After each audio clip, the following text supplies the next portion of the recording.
Hello student, welcome to my YouTube channel. Students, आप लोगों को यह जानकर काफ़ी ज़्यादा खुशी होगी कि मैं कक्षा 10वीं की जो आपकी सत्र 2024-25 का जो आपको किताब मिली है निदात्मक कक्षा हेतु मॉडल्स, ठीक है? तो मैं इसका संपूर्ण सॉल्यूशन आपको कराने जा रहा हूँ यहाँ पर। तो आप लोगों को इस किताब को किस प्रकार से भरना है, किस प्रकार से क्या करना है, संपूर्ण सॉल्यूशन इस वीडियो में आपको बताया जाएगा, ताकि आप लोग जो इस पेपर की तैयारी कर रहे हैं तो आप पास से परीक्षा में अच्छे नंबर से पास हो सको। तो चलिए शुरू करते हैं। तो आप लोग देख सकते हो कक्षा 10वीं की विषय हिंदी की है। जो आपकी बुक है, इसको मैं सबको शुरू से शुरुआत करेंगे। तो चलिए शुरू करते हैं। तो जैसे कि आप लोग देख सकते हो इस प्रकार से आपके सामने यहाँ पे बुक दी गई है पूरी तरह से, ठीक है? यहाँ पर इस प्रकार से दी गई है। तो इसके आप आगे आप देखते हो यहाँ पे भी लिखा है निदात्मक कक्षा हेतु मॉडल विद्यार्थी अभ्यास पुस्तिका, मतलब कि जो आपको अभ्यास करने के लिए दी गई है सत्र 2024-25, मतलब कि नई वाली बुक है और कक्षा 10वीं विषय हिंदी, ठीक है? इसके आगे देखते हैं तो यहाँ पर कुछ आवक भी दिए गए हैं, ठीक। इसके अलावा तो यहाँ पर कुछ इकाई दी गई है, यानी कि बोला जाए तो क्रम दिया गया है, तो मतलब कि कौन से पार्ट से यानी कौन से भाग से कितने नंबर का आना है।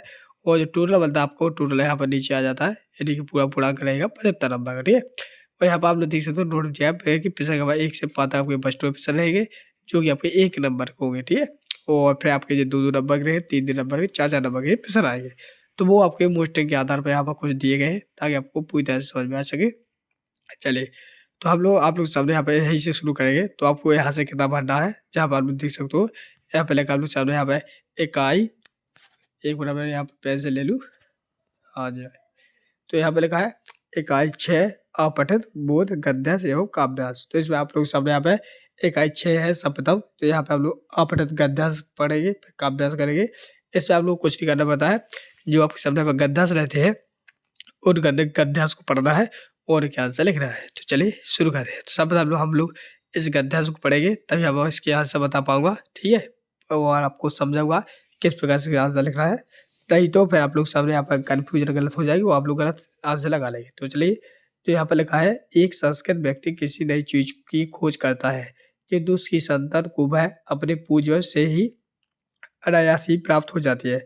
जिस व्यक्ति की बुद्धि ने अथवा उसके विवेक ने किसी भी नए तत्व को दर्शन किया, वह व्यक्ति भी वास्तविक संस्कृत व्यक्ति है, ठीक है? यहाँ तक। और उसकी संतान जिसे जिसे अपने पूर्वज से वह वस्तु राय प्राप्त हो गई, वह अपने पूर्वज की भांति सब भले ही बन जाए, संस्कृत नहीं कह सकता। एक आधुनिक और उदाहरण ले, न्यूटन ने गुरुत्वाकर्षण के सिद्धांत का आविष्कार किया था, वह संस्कृत मानव था। आज के युग में भौतिक विज्ञान विद्यार्थी न्यूटन की गुरुत्वाकर्षण से ही परिचित है, लेकिन उसके साथ उसे और भी अनेक बातों का ज्ञान प्राप्त है, जिससे शायद न्यूटन अपरिचित रहा है। ऐसा होने पर भी हम आज के भौतिक विज्ञान के विद्यार्थी को न्यूटन की अपेक्षा अधिक सभ्य भले ही कह सकेंगे, पर न्यूटन से ज़्यादा संस्कृत नहीं कह सकते। तो इस प्रकार से आप लोग सामने यहाँ पर समझे में आ चुका हुआ है कि इस प्रकार से आपके गद्यांश रहेंगे, और इस गद्यांश को आपको इस प्रकार से पढ़ने के बाद यहाँ पर नीचे कुछ क्वेश्चन रहेंगे, उनके आंसर हमें देना है। तो किस प्रकार से देंगे, चलिए। तो सब पता आप लोग सामने यहाँ पर जो दिया गया है, उपयुक्त गद्यांश के आधार पर प्रश्न क्रमांक 1 से 4 तक के उत्तर लिखना है। तो पहला प्रश्न लगा है, आज के भौतिक विज्ञान के विद्यार्थी को न्यूटन की अपेक्षा क्या कह सकते हैं? तो चलिए इसका आंसर आप लोगों को बता देते हैं। तो स्टूडेंट, ये रहा इसका आंसर, जो कि आप लोग यहाँ पर देख सकते हो। इसका आंसर हो जाएगा बा ऑप्शन, जिसमें लगा अधिक सभ्य कह सकते हैं, ठीक है। चलिए अगला क्वेश्चन है क्वेश्चन नंबर 2, जिसमें लगा है न्यूटन को किस सिद्धांत के आविष्कार के रूप में जाना जाता है? तो सभी को पता है, इसका आंसर हो जाएगा गुरुत्वाकर्षण, ठीक है। अगला प्रश्न देखते हैं। अगला प्रश्न है प्रश्न नंबर 3, जिसमें लगा है वास्तविक संस्कृत व्यक्ति कौन है? तो आपको इसका आंसर लग जाएगा सा ऑप्शन, जिसमें लगा हुए जिसकी बुद्धि या विवेक ने नए तत्वों का दर्शन किया हो। और पे आपने जो टिक लगाया है, इन पर टिक लगा के यहाँ पर जो उत्तर में लिखा है, यहाँ पर उत्तर में भी लिख देना है सेम टू सेम। फिर आ जाता है आप लोग सामने यहाँ पे पेज नंबर 1 आपका पूरी तरह से कंप्लीट हो गया है, क्योंकि इसमें हम लोग पेज के अनुसार ही आपको मैं पूरा समझाऊंगा कि पेज नंबर इधर से इधर तक का, फिर पेज नंबर इधर से इधर तक का, ठीक है। तो इसमें आप लोग सामने पेज 1 आपका कंप्लीट हो चुका है। अब यहाँ से हम लोग पेज 2 को करेंगे। तो फिर आपके सामने चौथा ऑप्शन लिखा है कि सभ्यता और संस्कृति दोनों क्या है? तो इसका आंसर हो जाएगा पूरी तरह अलग है, यानी कि सा ऑप्शन सही है। तो सा ऑप्शन राइट का चिन्ह लगा के यहाँ पे लिख देना है पूरी तरह अलग है। अगला दूसरा जिसमें लगा है मानव का आकरण ही मानव के प्रति अनुदार होता है, ना केवल, मतलब कि यहाँ से आपका दूसरा गद्यांश लग चुका है, तो इसको पढ़ेंगे फिर इसके हम आंसर लिखेंगे। तो पहला क्या यहाँ पे मानव का आकरण ही मानव के प्रति अनुदार होतना ना केवल मानवता के लिए लज्जाजनक है, अनुचित भी है। वस्तुतः यथार्थ मनुष्य वही है जो मानवता का आदर करना जानता है, कर सकता है, केवल इसलिए कि कोई मनुष्य बुद्धिहीन अथवा दरिद्र व घृणा का तो दूर रहा अपेक्षा भी पात्र नहीं होना चाहिए। मानव तो इसलिए सम्मान के योग्य है कि मानव है भगवान की सर्वश्रेष्ठ रचना। तो इस प्रकार से आप लोग देख सकते हो, एक गद्यांश दूसरा था। अब इसके आंसर देखेंगे तो यहाँ पहले प्रश्न लिखा है उपयोग गद्यांश का शीर्षक क्या है, तो हम इसका आंसर लेंगे मानवता। क्या लिखेंगे? मानवता। तो आप लोग मानवता लिख लेंगे। फिर आप लेगा यथार्थ मनुष्य किसे कहते हैं, तो इसका आंसर लेंगे यहाँ से कि यथार्थ मनुष्य वही है जो नहीं जो मानवता का उद्धार करना जानता है। तो यहाँ पर जो लिख देना, जी की जगह पर जो बना देना, एक मात्रा चढ़ा देना है। तीसरा लगा उपयोग गद्यांश का सारांश लिखिए, तो इसका आंसर लिखिए मानव को दूसरे मानव के प्रति उदार होना चाहिए और उसे मानवता के नियमों का पालन करना चाहिए, क्योंकि मानव भगवान की सबसे अच्छी रचना है। तो स्टूडेंट इस प्रकार से आपके सामने यहाँ पर गद्यांश नंबर 2 के आपके सामने यहाँ पर पूरे आंसर कंप्लीट करवा दिए हैं। हम लोग गद्यांश 3 को पढ़ेंगे, 3 पढ़ने के बाद उसके आंसर भी करेंगे। तो ये आप लोग सामने यहाँ पर गद्यांश 3 जो कि आप लोग यहाँ पर देख सकते हो, नीचे यहाँ पर देगा, यहाँ पर लिखा है आप हमेशा अच्छी ज़िंदगी जीते जा रहे हैं। आप हमेशा अच्छे बढ़िया कपड़े, जूते व मोबाइल जैसे दीवारों पर बहुत खर्च करते हैं। आप अपने शरीर पर कितना खर्च करते हैं इसका मूल्यांकन ज़रूरी है। यह शरीर अनमोल है। अगर शरीर स्वस्थ नहीं होगा तो आप इस सारे का सामान किस पर टाँगेंगे?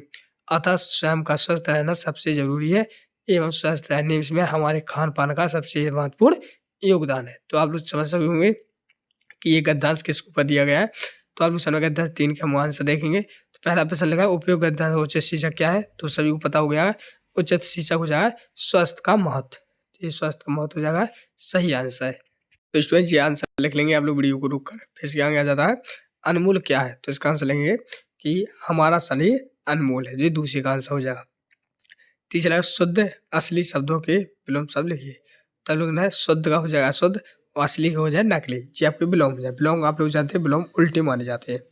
तो इस प्रकार से आप लोग सामने यहाँ पे देख सकते हो कि जो आपका पेज नंबर 2 है, जो पेज नंबर 2 पूरी तरह से कंप्लीट हो चुका है। 1 पेज नंबर और 2 पेज नंबर कंप्लीट हो चुका है।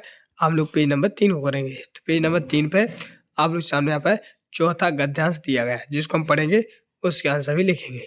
तो यहाँ पर लिखेंगे, पढ़ते हैं, चलिए। तो चौथा लिखा है आदर्श व्यक्ति कर्मशीलता में ही अपने जीवन की सफलता का समझता है। जीवन का प्रत्येक क्षण वह कर्म में लगाता है। विश्राम और विनोद के लिए वह उसके पास निश्चित समय रहता है। शेष समय जन सेवा व्यतीत होता है। हाथ पर हाथ रखकर बैठने को वह मृत्यु के समान समझता है। काम करने की उसमें लगन होती है, उत्साह होता है और विपत्तियों में भी अपने चैत का परिचय देता है। धैर्य की कुदाली से वह बड़े-बड़े संकट पर्वतों को ढा देता है। उसकी कार्य क्षमता देखकर लोग दांतों तले उंगली दबाते हैं। संतोष उसका धन है, वह परिस्थितियों का दास नहीं है, परिस्थितियां उसकी दासी हैं। तो इस प्रकार से आपको भी पढ़ना है पूरे गद्यांश, तभी आप इसका आंसर लिख पाएंगे। तो उपयोग गद्यांश का उच्च शीर्षक क्या है, तो इसका हो जाएगा कर्मशील मानव। तो आपको यहाँ पर कर्मशील मानव आंसर लिख देना है। दूसरा लगा उपयोग गद्यांश में वर्णित व्यक्ति के गुणों का वर्णन अपने शब्दों में कीजिए। तो इसका आंसर हम यहाँ से लेंगे उपयोग गद्यांश में वर्णित व्यक्ति कर्मशील और लगनशील है, उत्साही और कार्यकुशल भी है। तो मतलब यहाँ पर तक लिख देना है, कार्यकुशल तक लिख देना है। ये आपका दूसरे का आंसर हो जाएगा, क्योंकि यहाँ बन नहीं रहा था तो मैंने इस प्रकार से लिखा है। तीसरा लगा उपयोग गद्यांश का सारांश लिखिए। चलिए तो इसका सारांश लिखिए। उपयोग गद्यांश में मानव की कर्मशीलता और लगन का वर्णन किया गया है। कार्य कुशल मानव अपनी लगन और उत्साह से ही बड़े-बड़े काम करता है। तो इस प्रकार से आपके सामने यहाँ पर गद्यांश 4 का पूरी तरह से आंसर मैंने कंप्लीट बता दी है। हम लोग गद्यांश 5 को करेंगे। तो यहाँ पर 5वां गद्यांश देखिए। 5 गद्यांश में देश प्रेम में आत्म विस्तार का भाव निहित है, जिस भाव के अंतर्गत व्यक्ति परिवार और समाज की परिधि से भी आगे अपने देश के प्रति अपना लगाव अनुभव करने लगता है, उस भाव को देश प्रेम के अंतर्गत परिगणित किया जाता है। देश प्रेम में देश की रक्षा और देश के विकास को महत्व दिया गया है। जाने के साथ देश प्रति पूज्य भाव का संचार भी सन्निहित होता है। जब तक व्यक्ति देश को अपना आराध्य नहीं बनाता है, तब तक देश के प्रति समर्पण का भाव ही उसमें जागृत नहीं होता है। तो फिर अब जो गद्यांश 5 बता इसका आंसर हम लिखेंगे। तो इसका आंसर लिखेंगे यहाँ से उपयोग गद्यांश उच्च शीर्षक हो जाए देश प्रेम। ठीक है, तो लिखा है यहाँ पर दूसरे का यहाँ पर देश के प्रति समर्पण का भाव कब जागृत होता है? तो ऐसा लेंगे, जब व्यक्ति देश को अपना आराध्य बना लेता है, तब देश के प्रति वह समर्पण का भाव जागृत करता है। यहाँ बोलेगा उपयोग अध्ययन का सांस लेंगे, देश प्रेम की भावना समाज और परिवार प्रेम की भावना से होती है। जब व्यक्ति देश को अपना आराध्य बना लेता है, तब देश के प्रति संपर्क भाव जागृत होता है। तो इस प्रकार से आप लोग समझा है।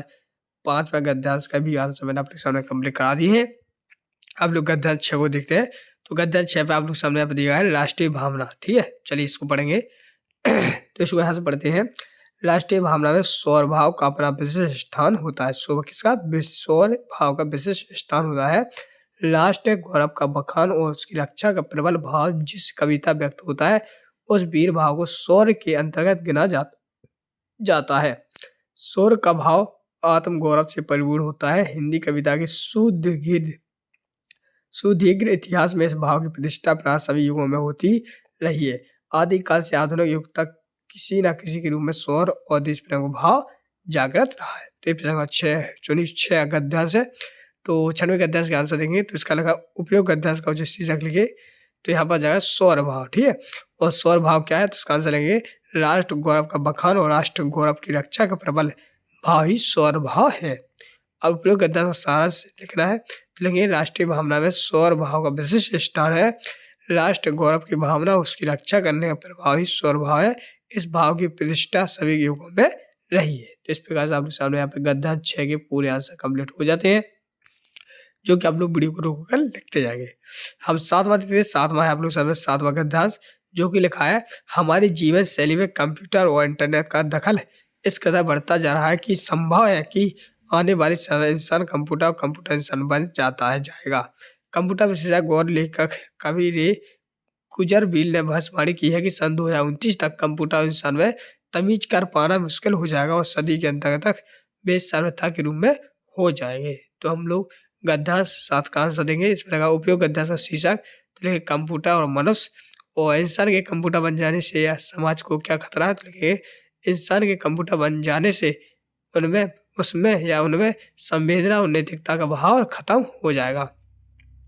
प्रभु का 10 शासक सांस लिखना है, तो लिखे इंसान के कंप्यूटर बन जाने में उनमें संवेदना नैतिकता का भाव खत्म हो जाएगा।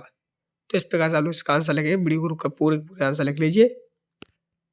तो चलिए हम बढ़ते हैं नेक्स्ट को। तो नेक्स्ट आप लोग में आप 8वां गद्यांश, जो कि हम पढ़ेंगे नहीं, इसको आप लोग वीडियो गुरु का पढ़ लेना। हम डायरेक्ट आंसर बता देते हैं। चलिए ठीक है। तो पहला लिखा है यहाँ पर, पहला प्रश्न उपयोग गद्यांश का शीर्षक लिखिए। तो इसका आंसर हो जाएगा लोकगीत लोक जीवन का दर्पण। ठीक है, और दूसरा लोकगीतों की कोई विशेषता है? तो ये पहले लिखेंगे लोकगीत मौखिक रूप से एक पीढ़ी से दूसरी पीढ़ी में हस्तांतरित हो जाते हैं। दूसरा लिखेंगे लोकगीतों में लोक संस्कृति के सिवा पक्षों का वर्णन होता है। तो इस प्रकार से आप लोग सामने यहाँ पे गद्यांश 8वां पूरी तरह से कंप्लीट हो चुका है, और यहाँ पे मैंने आपके सामने यहाँ पे 4 पेज तक पूरी तरह से कंप्लीट करवा दिए है। ठीक है, तो इस प्रकार से आप लोग पूरे के पूरे आंसर आप लोग लिख सकते हैं। साथ ही साथ इसके आंसर भी आपको कुछ नहीं करना, वीडियो को रोक लिख दिया। अब इसके बाद जो आपके पेज नंबर 4 तक कंप्लीट हो जाए, इसके बाद आप पेज नंबर 5 से आएगा। अगर आप लोग पेज नंबर 5 से भी इसको पूरी तरह से भरना चाहते हैं, तो कुछ करना, चैनल को सब्सक्राइब कर लेना। चैनल को सब्सक्राइब करने से ये फायदा होगा कि मैं इस किताब को पूरी तरह से भराऊंगा, और आपकी जो विज्ञान सामाजिक गणित है इन सभी किताबों को भी भरवाऊंगा। तो मिलते हैं नेक्स्ट वीडियो, तब तक के लिए जय हिंद, जय भारत।